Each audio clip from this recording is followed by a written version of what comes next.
The Pale Rider is one of the 4 horsemen found in Malifaux.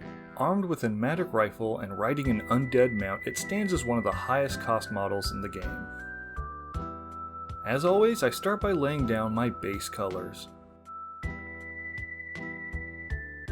Since it's the deepest surface, I begin with the bone of the tail and legs.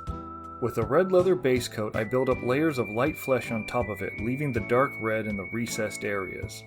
After that, we build up white on the parts of the bone that jut out, highlighting edges but leaving some of the light flesh behind since these bones wouldn't be completely sun-bleached. With that done, I work on the flesh of the main body. Wanting to achieve a decaying look, I start with a yellow ochre, then I wash it with a green-black wash before going back over with the yellow ochre, reapplying it in a streaky pattern to texture the surface to look like hair. On top of that, I layer on some light flesh as a highlight in the same way to continue with a textured appearance. Now I move on to the hooves and leather straps. To give them an aged feel, I start with a dark gray as my base coat and build up some faded brown to give it some color. Then I highlight the edges of the straps with a basic flesh paint before finalizing them with a brown wash to bring everything together.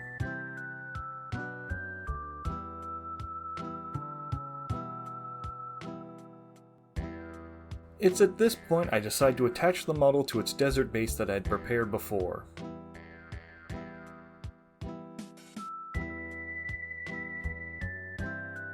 For the rider's clothes, I stayed pretty simple, a dark gray base coat with a medium gray highlight. Since I wanted to keep it dark, I couldn't do too much for the highlights and kept the changes faint. Where I did do a bit more complexity is the cape, since it's got a bit more color and presence compared to the rest of the rider's clothes.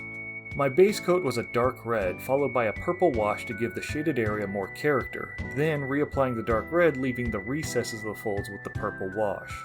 After that, a watered down normal red went on all the raised highlighted areas. For the observant among the viewers, you might have noticed that at some point the barrel of the rifle disappeared. Unfortunately, it broke off at some point and I couldn't find it, so I improvised a new rifle barrel before moving on to painting the metal bits. To make the metal pop, I avoided the typical gray metal and went with a faded blue-gray as my base color, and then dry brushed on some sky blue followed by a white highlight along the edges.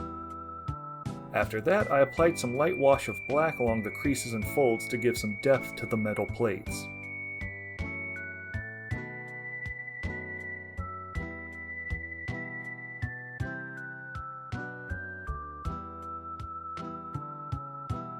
Finally, I decided to make the undead horse look a little extra dead by adding some blood and gore. I mixed together a dark brown with a dark red and watered it down, then applied it to the deepest skin folds and where there was obvious skin tears. After that, I applied more of it in a stipple pattern around the main wounds to give a splatter effect. Because the blood wash is watered down, it needs to be applied in multiple layers, concentrating density near the main wounds. After that is dried, I use a glossy red to give some fresh blood to the open wounds for variety. With that done, I'm ready to call this model finished. Overall, I'm happy with this model, however, I made some mistakes that others should avoid. Unlike the model in my previous video, I completely assembled this model before priming, and that was the wrong thing to do. I should have kept the rider separate from the horse because painting his face, chest, and the saddle was difficult and led to making multiple mistakes. Also, I don't think I would have broken the rifle barrel if I had kept the rider separate from the horse, as the barrel was exceedingly thin and stuck out from the hefty main body of the model. Hopefully I'll be more hesitant in assembling large models in the future, and you won't be tempted to do the same based on my errors. Thank you for watching, and subscribe for more.